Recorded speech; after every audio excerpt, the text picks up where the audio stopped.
Mnohí klienti, hostia sa ma pýtajú, ako to je so žralokmi. Nemám sa báť? Tak vám to vysvetlím. Ja ako inštruktor potápania s viac ako 10 000 potopmi po celom svete som potápal častokrát so žralokmi. A s tými najväčšími. Potápal som dokonca na Guadalupe s bielými žralokmi. No a samozrejme so všetkými ostatnými ako tigrovými, bull shark a tak ďalej a tak ďalej.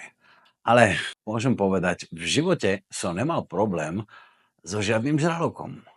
Keď tak s potápačmi to hej.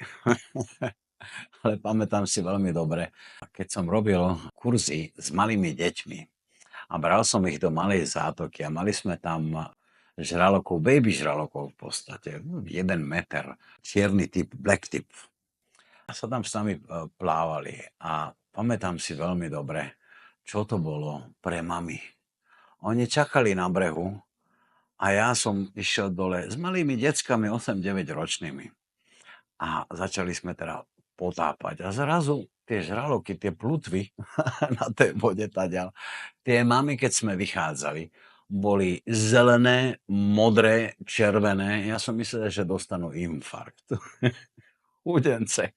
A pritom decká si to tak neuveriteľne užívali, pretože na rozdiel od toho, čo vás naučili filmy z Hollywoodu, že so žralokmi nie je žiaden problém. My pre žralokov nie sme jedlo. Častejšie sa ti môže stať, že ťa zabije kokos, keď ti padne na hlavu, ako že ťa napadne žralok.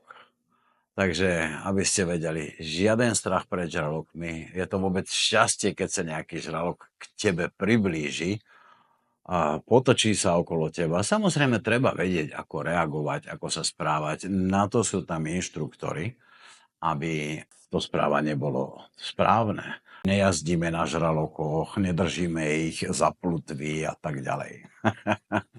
Takže, aby ste vedeli, žiaden strach zo žralokov nemusíte mať. Žraloky nenapadajú ľudí. Skôr ľudia napadajú žralokov. Dúfam, že sa vám páčilo a napíš mi, či si má nejaké skúsenosti na dovolenkách so žralokmi. Čauko.